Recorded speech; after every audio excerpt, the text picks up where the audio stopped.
শ্রাবণ মাস তো আসতে চললো, আর শ্রাবণ মাসের কিছু এমন এমন তথ্য আজকে আপনার সামনে তুলে ধরবো, যে তথ্যগুলো আপনারা যদি করতে পারেন আপনার আগামী দিন অনেক স্মুথ হয়ে যাবে, অনেক সুন্দরভাবে আপনার লাইফ চলবে।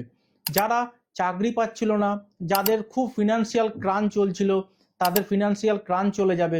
যাদের অর্থকরী কষ্ট হচ্ছিল, তাদের অর্থকরী কষ্ট চলে যাবে। নতুন চাকরির যোগ তৈরি হবে এবং সবথেকে বড় কথা, ঋণ যাদের হয়ে যাচ্ছিল তাদের ঋণ থেকে মুক্তির দারুণ দারুণ একটা উপায় আজকে আমি আপনাদের সামনে প্রথমবার সোশ্যাল মিডিয়ায় শেয়ার করতে চলেছি।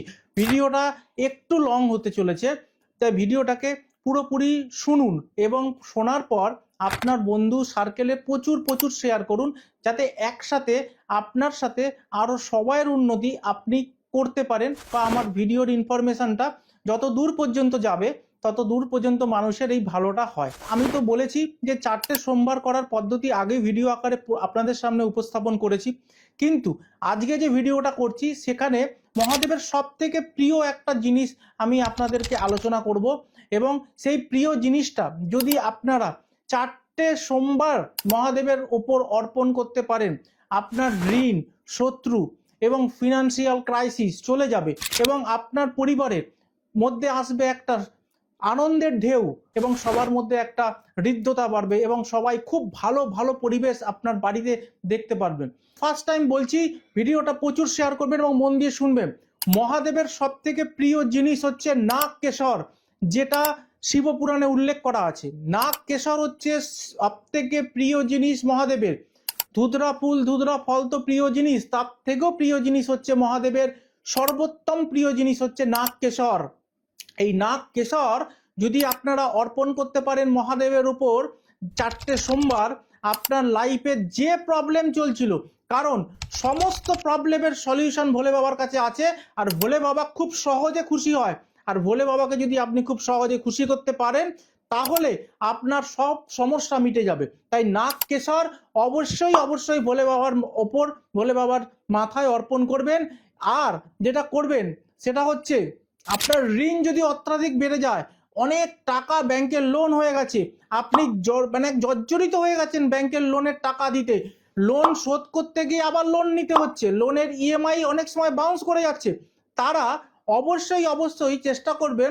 এই শ্রাবণ মাস পড়লো, এই শ্রাবণ মাসের সময় আপনারা একটা তামা অথবা পিতলের ঘটি কিনে তা সেই ঘটিটাকে আপনারা যে কোনো শিব মন্দিরে ডোনেট করে দিয়ে আসুন এবং প্রণাম করে আসুন যে আমার ঋণ যেন আস্তে আস্তে ভোলে বাবার কৃপা তুমি আমার ওপর করো, আমার ঋণ যেন চলে যায় বা ঋণ যেন কেটে যায়।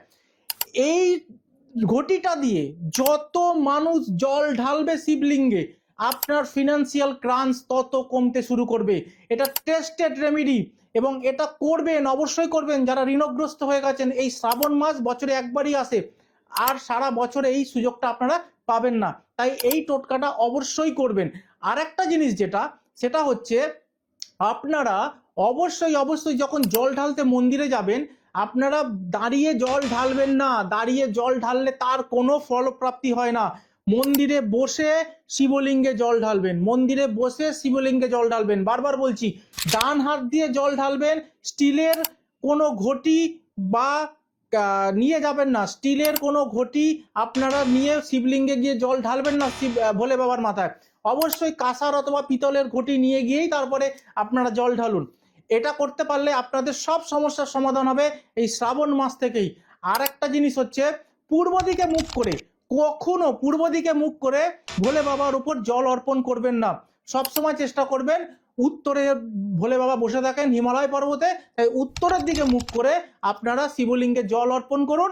আপনাদের মধ্যে, ফ্যামিলির মধ্যে যত রকম সমস্যা আছে সব কেটে যাবে। আর শ্রাবণ মাসের 4টে সোমবার অবশ্যই নিরামিষ খাবেন, এবং যদি না খেতে পারেন, যদি শারীরিক কোনো প্রবলেম থাকে, যারা উপোস করতে পারছে না তারা ফলহার গ্রহণ করুন অথবা নিরামিষ খান। খেয়ে 4টে সোমবার আপনারা যদি করতে পারেন ভোলে বাবার ব্রত, আমি গ্যারেন্টি দিয়ে বলছি আপনার লাইফের সমস্ত সমস্যা কেটে যাবে। করে দেখুন, বিশ্বাসের সাথে করুন, তর্ক নয়, যুক্তি দিয়ে নয়, এটা একটা বিশ্বাস। শিবপুরাণের আজকের আমি প্রথমবার আপনাদের সেই সমস্ত ঘটনা যেগুলো উল্লেখ করা আছে সেগুলো গাইড করলাম।